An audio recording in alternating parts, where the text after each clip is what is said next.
SSC अगले साल भी होगा, बट आरआरबी जेई क्या अगले साल होगा? एक क्वेश्चन मार्क मन में आता है। और हम में से बहुत सारे ऐसे लोग होते हैं ना जिनका सपना एसएससी नहीं आरआरबी ही होता है।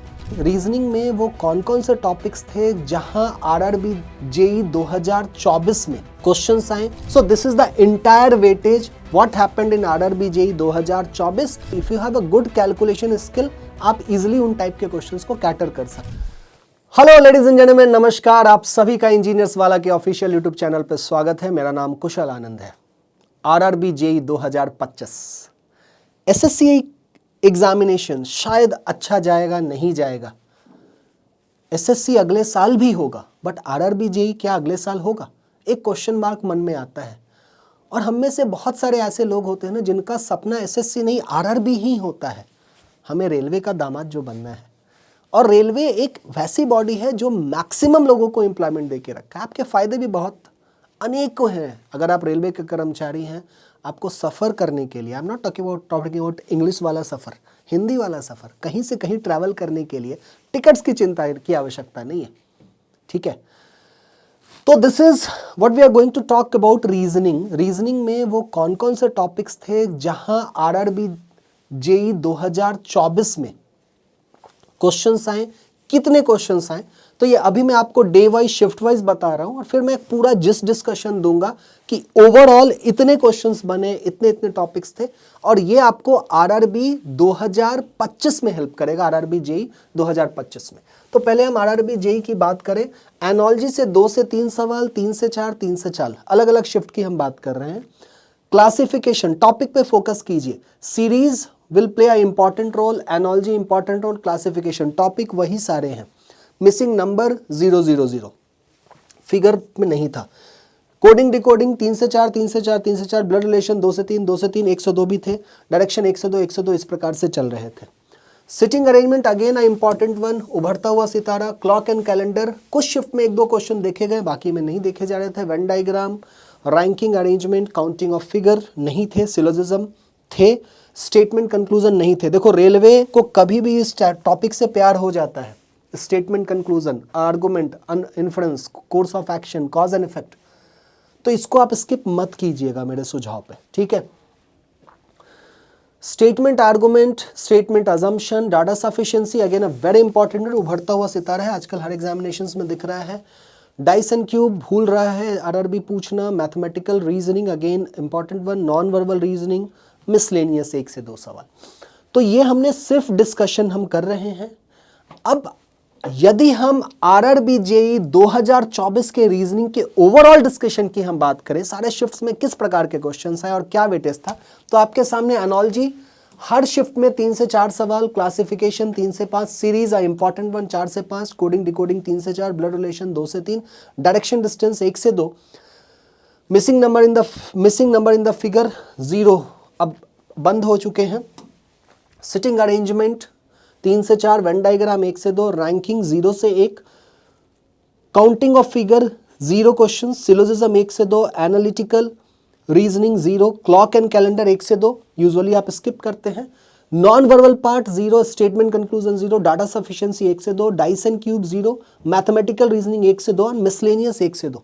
So this is the entire weightage what happened in RRB JE 2024, और इसी के बेसिस पे आरआरबी जेई 2025 के भी क्वेश्चंस होंगे।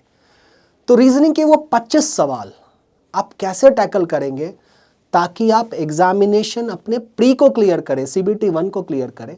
और यदि आरआरबी जेई सीबीटी 1 को आप क्लियर नहीं कर पा रहे हैं तो आप अपने टेक्निकल का ज्ञान नहीं दिखा पाएंगे। भले ही आपके पास बहुत सारे वैसे तीर हों, आप अर्जुन की तरह गुरु द्रोणाचार्य से आपने बहुत सारे टेक्निकल के तीर लिए हों कि बारिश करवा दूंगा, ऐसा करवा दूंगा, वैसा करवा दूंगा, ये सारे तीर आप तभी चला पाएंगे जब आप प्री को क्लियर करेंगे। और प्री को क्लियर करने के लिए रीजनिंग और मैथ्स एक बहुत इंपॉर्टेंट अहम भूमिका निभाता है। 25 सवाल रीजनिंग के, 30 सवाल मैथ्स के, total 55। Any how you should target for 50+। आपको यहां से लाना ही लाना पड़ेगा, नहीं तो आप अपना सीबीटी 1 क्लियर नहीं कर पाएंगे।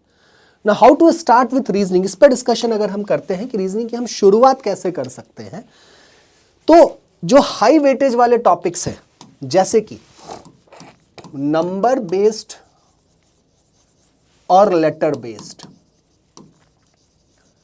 क्वेश्चंस ये सबसे हाई वेटेज होल्ड कर रहे हैं। एनोलॉजी हो गया, क्लासिफिकेशन हो गया, नंबर सीरीज हो गया, कोडिंग हो गया, नंबर सेट हो गया, ये सारी चीज़ें इस पे बेस्ड होती हैं।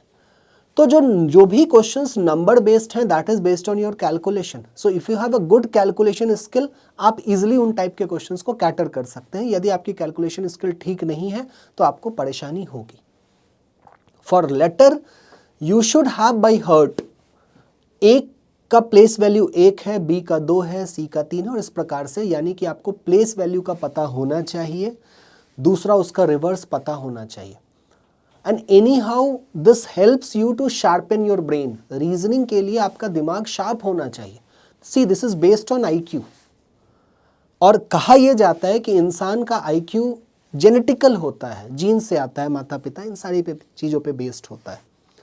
तो इसको हम बहुत ज़्यादा नहीं बढ़ा सकते हैं, ठीक है। अल्बर्ट आइंस्टाइन के IQ के बारे में कहा जाता है कि उनकी IQ 200 थी। एक अमूमन हम जैसे इंसान की IQ 100, 105, 110।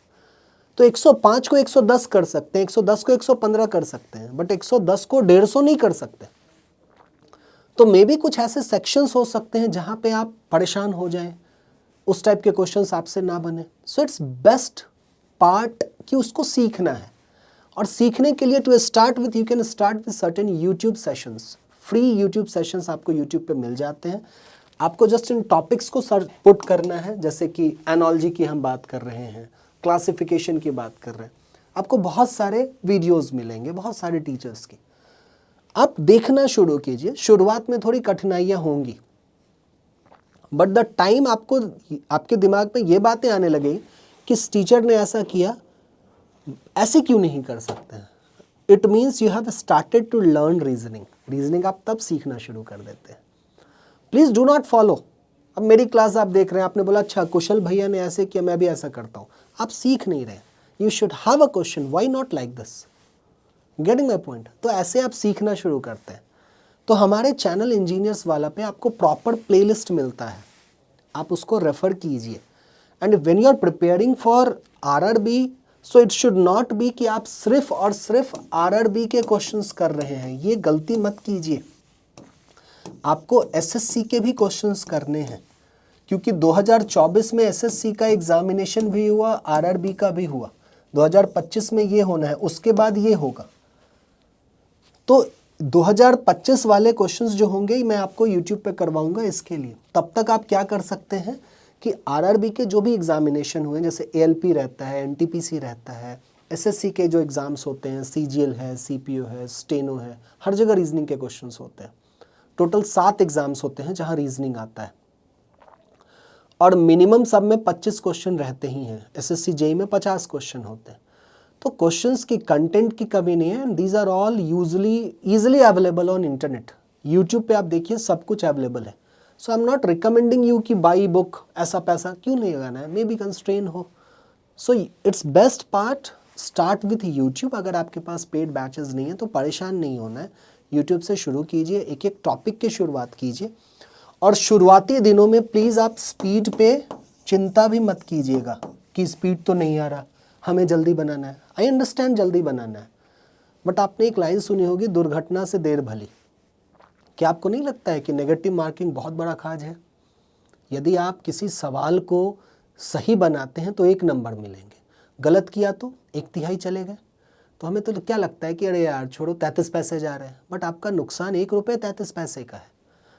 1 नंबर सही करने के मिलने थे, वो भी नहीं मिल रहे हैं, और 33 पैसे जो कमा गया वो भी गायब हो गए। तो टोटल नुकसान कितना हो गया? 1 रुपये 33 पैसे का। तो रीजनिंग और मैथ्स 2 ऐसे सेक्शन हैं जहां नेगेटिव की गुंजाइश कम है। अब आप जबरदस्ती 2 + 2 5 कर दे तो फिर उसमें तो कोई कुछ कर ही नहीं सकता है। Getting my point? So speed की चिंता मत कीजिए। आपका काम है कॉन्सेप्ट सीखना, जो कि आप क्लासेस से सीखते हैं, वो यूट्यूब हो, पेड हो, ये टीचर का काम है। टीचर से टूल्स मांगिए, और आपका काम है इस पे वर्कआउट करना, जिसे आप एक्यूरेसी कहते हैं। वो कहते हैं ना, कर्म करो फल की चिंता मत करो। तो ये फल है, हम सीधा इसकी चिंता कर रहे होते हैं। हमें पहले ये करना है। ये टीचर का काम, ये आपका काम, ये स्टूडेंट का काम, एक्यूरेसी पे काम करना है। पहले क्वेश्चन सही बनाना सीखना है, ये अपने आप आना शुरू हो जाएगा। महाभारत में श्री कृष्ण भगवान ने तो यही कहा है ना, कर्म करो फल की चिंता मत करो। अब आप बैठे रहेंगे कर्म कर दिया फल दे दो फल दे दो, तो ये तो प्रॉब्लम वाली बात है, वो अपने आप आपकी झोली में आके गिर जाएगा। इट मीन्स अपने आप आपकी स्पीड बढ़ जाएगी। तो आरआरबी जेई 2024 के एनालिसिस से आप एक बढ़िया आकलन लगा सकते हैं कि 2025 में किसके बेसिस पे और कैसे कैसे कितने कितने क्वेश्चंस आएंगे। So this helps you to excel in your examination. Okay, so this was the discussion for reasoning. मैंने आपको पूरा ब्यौरा दिया है। मैं कमेंट सेक्शन में ये पूरा पीडीएफ भी लगवा दूंगा, जिससे कि आप को ये क्लैरिटी हो। अगर आप यहाँ स्क्रीनशॉट नहीं ले पाए हैं तो कोई बात नहीं, बट आप समझ गए होंगे कि किन किन टॉपिक पे आपको ज़्यादा फोकस करना है। मेरे सुझाव से बहुत लेंदी टॉपिक्स नहीं होते हैं रीजनिंग के, सीखा जा सकता है। और कुछ टॉपिक्स ऐसे होते हैं जिनमें आपको थोड़ी प्रैक्टिस की आवश्यकता होती है, जैसे एनोलॉजी, क्लासिफिकेशन, सीरीज, कोडिंग, इनमें ज़्यादा प्रैक्टिस की आवश्यकता होती है, इसमें प्रैक्टिस की आवश्यकता होती है। ठीक है, उसके बाद सो यही टॉपिक्स हैं जिनमें आपको बहुत ज़्यादा प्रैक्टिस की आवश्यकता है। बाकी वेन डायग्राम है, रैंकिंग, ये सब आप एक एक क्लासेस में सीख सकते हो और बहुत ज़्यादा प्रैक्टिस की आवश्यकता भी नहीं होती। सो this was the discussion, I hope this was helpful. Please start preparing. शुरुआत तो कीजिए, आपको मज़ा आएगा। शुरुआत में आप थोड़े परेशान जरूर होंगे, but with time you will start enjoying all this. ठीक है, और पेपर निकालना है तो एनी हाउ हमें काम तो करना पड़ेगा। कोई खास नियम कानून नहीं है। Do not expect from me कि मैं बहुत रूल्स बताऊंगा, ऐसे करना है वैसा करना है। कुछ खास नहीं नियम कानून होते हैं पढ़ाई करने के, ज़िंदगी जीने के। हम खामोखा यूट्यूब के रील्स से देख देख के परेशान होते हैं कि बाप रे ऐसे करना है क्या, ऐसे करना है क्या। कुछ भी खास नहीं करना है। सामान्य व्यक्ति, कॉमन मैन, मैंगो पीपल की तरह सोचना है, समझना है, काम करना है, रिजल्ट आना शुरू हो जाएगा। तो so all the very best for your preparation. Stay blessed. Over and out.